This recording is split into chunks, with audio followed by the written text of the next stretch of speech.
And I think something I'm curious about is like your advice. I'm sure that you see it on LinkedIn.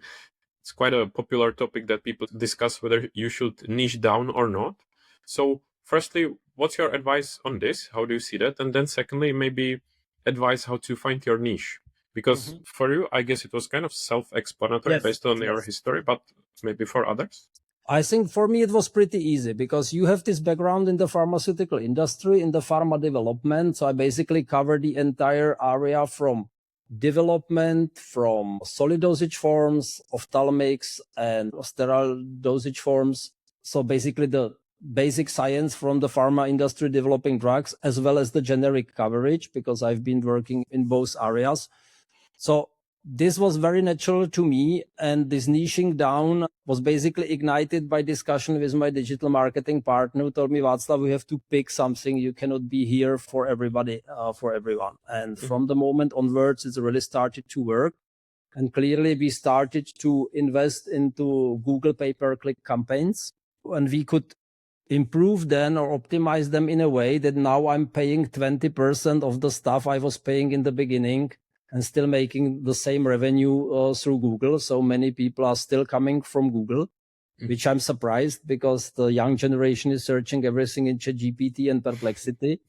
But still, ChatGPT recently several times in a row named us the best career consultancy in pharma in Switzerland, which is funny. So several clients have asked who is the best one to get a job in Switzerland, and Sulista Consulting. And I don't know how this works. It works somehow. Nice. Probably it's the combination of the many Google reviews plus the strong LinkedIn presence.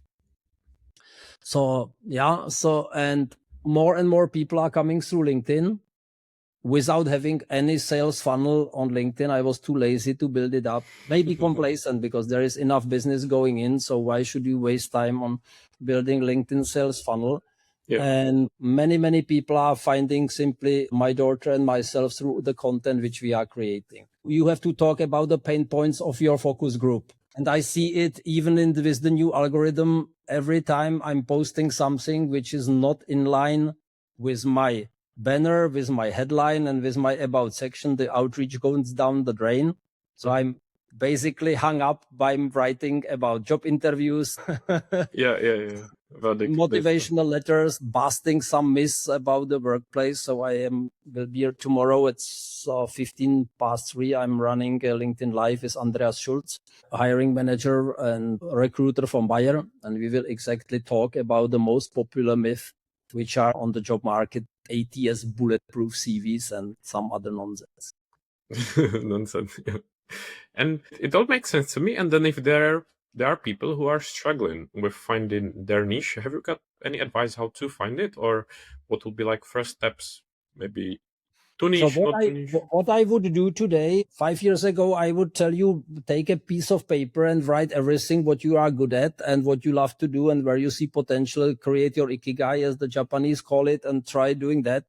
Today, I will ruthlessly go to Claude or to ChatGPT and I will start discussion with the AI, because you don't have a better sparring partner than this. So that's the way I would do today. Describe yourself in such a level of detail, as detailed as possible, and the system will provide you for sure with a good advice. That's what I would do now. That is true, and it's a good point. Then, Václav, curious, as you mentioned it now, how do you use AI? Are you someone who's interested in AI? How do you see the whole, AI boom and development progress and everything? It's breathtaking.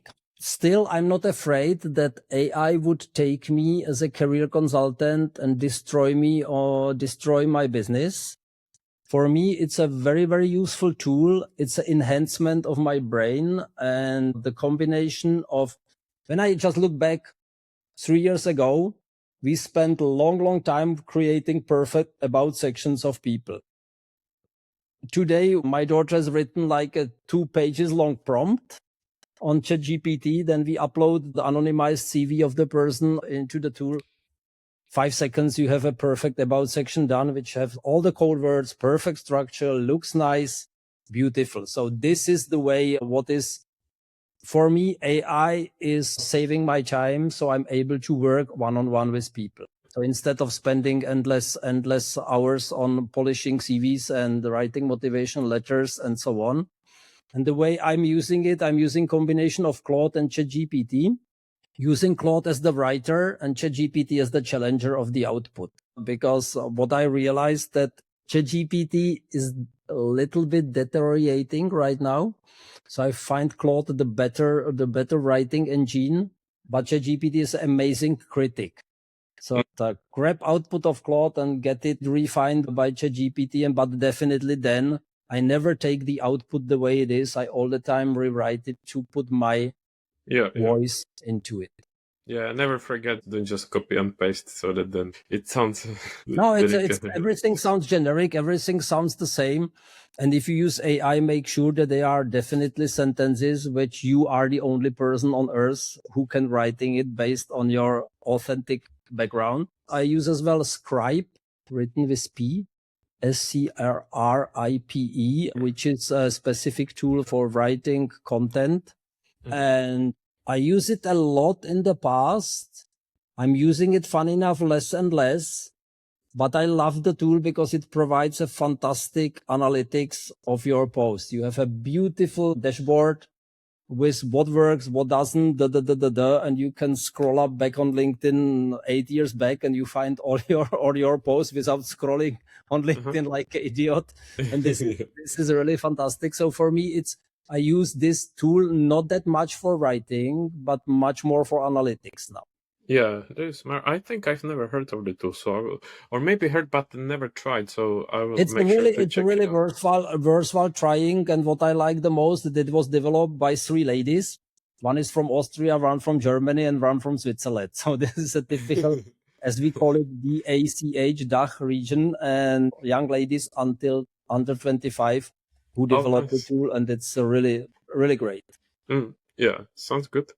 And Václav, I would regret not asking you, for our audience, what's like your advice or any tips how to grow on LinkedIn? I don't want to say how to go viral, although that's what people often chase, but how to build your brand, because obviously you've got a strong brand, recognizable big name. So any tips, ideas, or recommendations? First thing, there is no quick fix on LinkedIn. And LinkedIn is a marathon and definitely not a sprint. So if you think you go viral, that something is going to happen, no. And there's all the big gurus, Richard van der Blom and Yasmin Alic claim it. This is all vanity metrics. So my most viral post had like 250,000 views. 250. Oh, wow. That's crazy. Yeah. One. But it was a 9-second video when I was doing a yoga exercise. So I'm ADHD brain, and then I showed people this. In Europe, almost no one knows it, the so-called Ganesha squats. So basically grab your earlobes, cross your hands, and doing squats. And I think I didn't know it, to be honest. Yeah, and this is amazing exercise because it improves your focus, because it's connecting both brains half.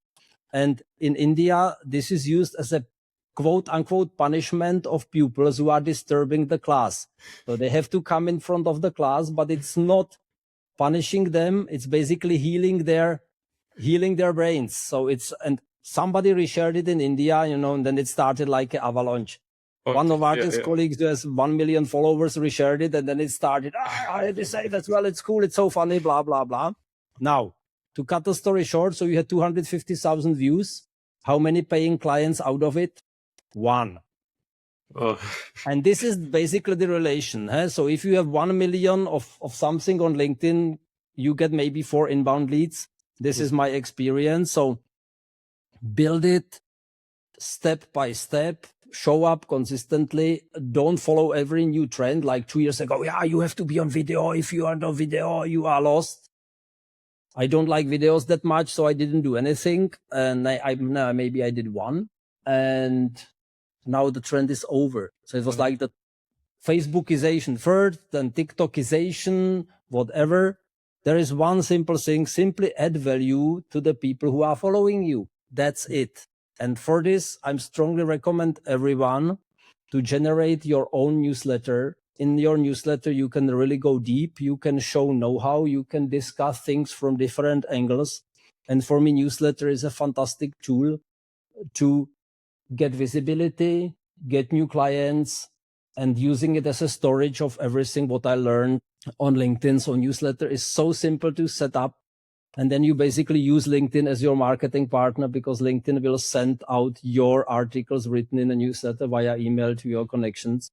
Mm-hmm. And important to know, you are talking to a guy who I was sitting in the same chair in a different office 7 years ago, and I was telling, no, content on LinkedIn. No.